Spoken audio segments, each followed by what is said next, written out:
Hello everybody, क्या हालचाल, कैसे प्यारे प्यारे दोस्तों। आई होप आप सब मस्त होंगे और मैं भी मस्त हूँ, तंदुरुस्त हूँ।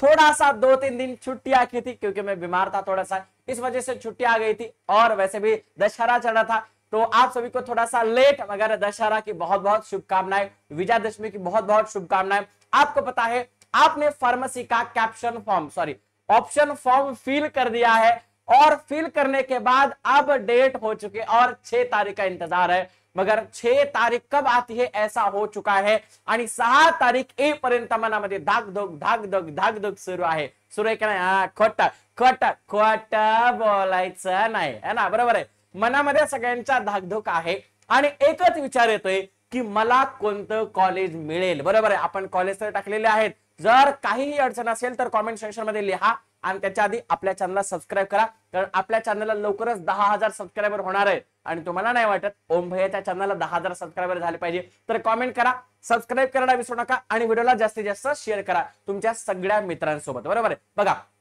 आता कॉलेज ज्यावेळेला अलॉटमेंट होईल, कॉलेज अलॉटमेंट झाल्याच्या नंतर पहिली गोष्ट एक तर तुम्हाला कॉलेज लागलेलं असेल, दुसरी गोष्ट जर तुम्ही कॉलेजेस कमी भरलेले असतील तर असा प्रकार सुद्धा येऊ शकतो की कॉलेज पहिल्या राऊंडला भेटू शकत नाही। बरोबर आहे, पण जास्त चान्सेस असतात कॉलेज कॅप राऊंड 1 ला भेटण्याचे।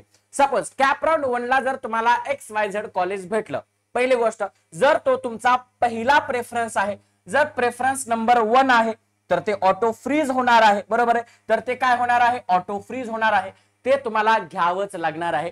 पुढच्या 3 दिवसामध्ये तुम्हाला त्याची अलॉटमेंट जी फीस आहे ती भरावी लागते आणि ते कॉलेज फ्रीज करावं लागतं। बरोबर आहे, त्याच्यानंतर तुम्हाला एक कॉलेज अलॉटमेंटचं लेटर येतं, ते लेटर डाउनलोड करायचं आहे आणि सगळ्या ओरिजिनल कागदपत्रासहित 3 दिवसाच्या आत त्या कॉलेजला तुम्हाला रिपोर्ट करावं लागतं आणि ऍडमिशन कन्फर्म करावं लागतं। पहिली झाली ही गोष्ट। जर तुम्हाला एक पेक्षा दुसरं कोणतं कॉलेज अलॉट झालं तर ते तुम्हाला स्वतःहून फ्रीज करावं लागतं। 1 नंबरचं कॉलेज जर तुम्हाला लागलं तर ते ऑटो फ्रीज होतं, आपोआप फ्रीज होतं। आणि जर दुसरं कोणतं कॉलेज लागलं तर ते तुम्हाला जर पसंत असेल, परत सांगतोय, जर तुम्हाला ते आवडलं असेल, जर तुम्हाला त्या कॉलेजमध्ये जायचं असेल, है ना, जर तुमचं ते ड्रीम कॉलेज असेल तर तुम्ही त्याला फ्रीज करू शकता। त्याच्यानंतर तुम्हाला फीस भरायची आहे, है ना, काय मिनिमम 1,000 रुपये 1,500 रुपये फीस असेल ती फीस तुम्हाला भरायची आहे। कॉलेज अलॉटमेंट लेटर डाउनलोड करायचं आहे आणि आपल्या सगळ्या कागदपत्रासहित आणि फीस सहित, लक्षात ठेवा फार्मसी कॉलेजची फीस तुम्हाला पहिल्या दिवशी भरावी लागते। ती फीस घेऊन तुम्हाला त्या कॉलेजमध्ये जायचं आहे आणि कॉलेजमध्ये प्रवेश कन्फर्म करायचा आहे। जर तुम्हाला ते कॉलेज आवडलं नसेल तर तुम्हाला करायचं आहे बेटरमेंट। म्हणजे काय? बेटरमेंटच्या ऑप्शनवर क्लिक करायचं आहे। म्हणजे काय तर तुम्ही हे कॉलेज ठेवू शकता। जर कॅप राऊंडला तुम्हाला याच्यापेक्षा बेस्ट कॉलेज नाही लागलं, है ना, किंवा हेच लागलं तर हे कॉलेज ठेवू शकता। पण याच्या वरचे जे तुमच्या कॉलेजेस आहेत, म्हणजे याचा अर्थ तुम्ही त्यांची वाट बघत आहात, तर तुम्हाला ते बेटरमेंट करता येऊ शकतं। बरोबर आहे, पण कधी?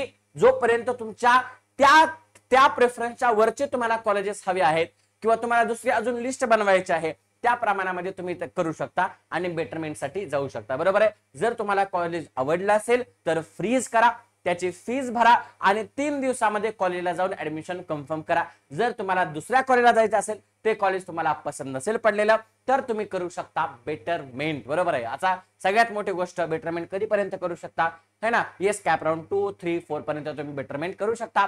4th राऊंडला तुम्ही बेटरमेंट करू शकत नाही। 4th राऊंडला तुम्हाला जे कॉलेज भेटेल ते तुम्हाला घ्यावंच लागतं। बरोबर आहे, अशा गोष्टींचा असं आहे। त्याच्यासोबतच ILS राऊंडचे फॉर्म सुद्धा भरायला सुरुवात झालेली आहे, तुम्ही त्याचा सुद्धा फॉर्म भरू शकता आणि तुमच्या सगळ्या ज्युनियर मित्रांना एक गोष्ट नक्की शेअर करू शकता, ती म्हणजे काय तर MVSAT, है ना। जशा प्रकारे जर ते 7वी ते 12वीच्या वर्गादरम्यान असतील, शिक्षण घेत असतील, जे नीट त्यांना करायचं असेल तर त्यांच्यासाठी ही सगळ्यात मोठी आणि बेस्ट एक्झाम आहे।